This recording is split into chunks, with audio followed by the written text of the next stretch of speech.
అప్పుడు మోషేయు ఇశ్రాయేలీయులను యెహోవాను గూర్చి ఈ కీర్తన పాడిరి. యెహోవాను గూర్చి గానము చేసెదను. ఆయన మిగుల అతిశయించి జయించెను. గుర్రమును దాని రౌతును ఆయన సముద్రములో పడద్రోసెను. యెహోవాయే నా బలము, నా గానము, ఆయన నాకు రక్షణయు ఆయను. ఆయన నా దేవుడు, ఆయనను వర్ణించెదను. ఆయన నా పితరుల దేవుడు, ఆయన మహిమ నుతించెదను. యెహోవా యుద్ధశూరుడు, యెహోవా అని ఆయనకు పేరు. ఆయన ఫరో రథములను, అతని సేనను సముద్రములో పడద్రోసెను.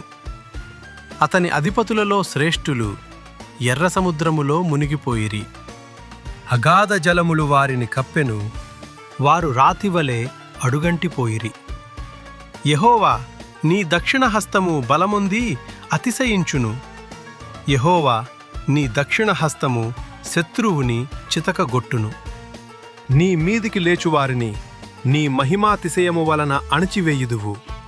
నీ కోపాగ్నిని రగులజేయుదువు, అది వారిని చెత్తవలె దహించును.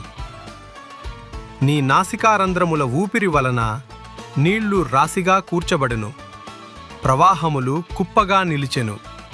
అగాధ జలములు సముద్రము మధ్య గడ్డకట్టెను. తరిమెదను కలిసి కొనియెదను, దోపుడు సొమ్ము పంచుకొనియెదను. వాటి వలన నా ఆశ తీర్చుకొనియెదను.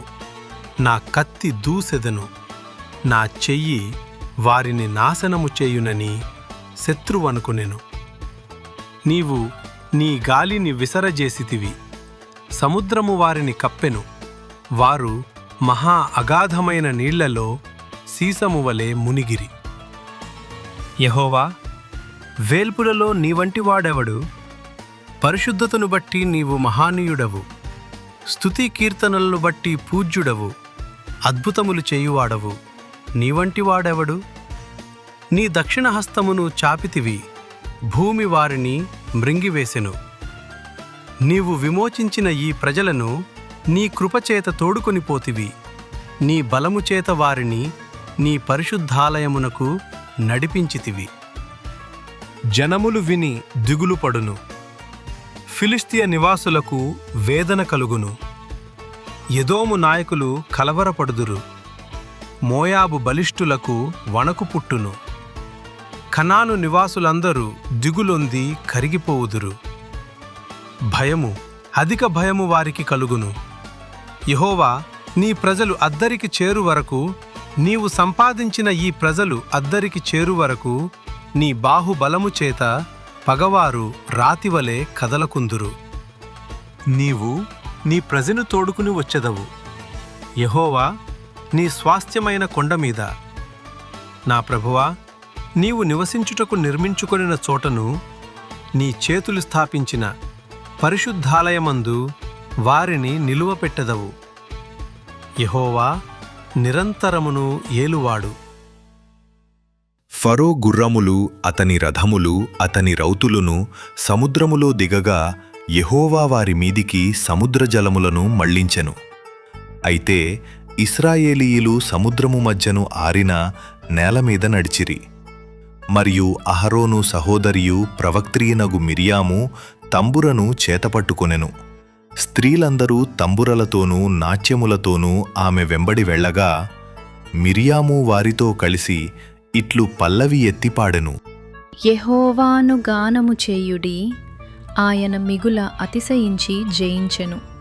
గుర్రమును దాని రౌతును సముద్రములో ఆయన పడద్రోసెను.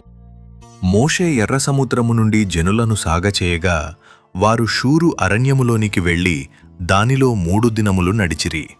అచ్చట వారికి నీళ్లు దొరకలేదు. అంతలో వారు మారాకు చేరిరి. మారా నీళ్లు చేదైనవి గనుక వారు ఆ నీళ్లు త్రాగలేకపోయిరి. అందువలన దానికి మారా అను పేరు కలిగెను. ప్రజలు, మేమేమి త్రాగుదుము అని మోషే మీద సనగు కొనగా అతడు యెహోవాకు మొర్రపెట్టెను. అంతట యెహోవా అతనికి ఒక చెట్టును చూపెను. అది ఆ నీళ్లలో వేసిన తరువాత నీళ్లు మధురములాయెను. అక్కడ ఆయన వారికి కట్టడను విధిని నిర్ణయించి అక్కడ వారిని పరీక్షించి, మీ దేవుడైన యెహోవా వాక్కును శ్రద్ధగా విని ఆయన దృష్టికి న్యాయమైనది చేసి ఆయన ఆజ్ఞలకు విధేయులై ఆయన కట్టడలన్నిటినీ అనుసరించి నడిచిన ఎడల నేను ఐగుప్తీయులకు కలుగజేసిన రోగములలో ఏదియూ మీకు రానియను. నిన్ను స్వస్థపరుచు యెహోవాను నేనే అనెను. తరువాత వారు ఏలీమునకు వచ్చిరి. అక్కడ 12 నీటి బుగ్గలును 70 ఈత చెట్లును ఉండెను. వారు అక్కడనే ఆ నీళ్ల యొద్ద దిగిరి.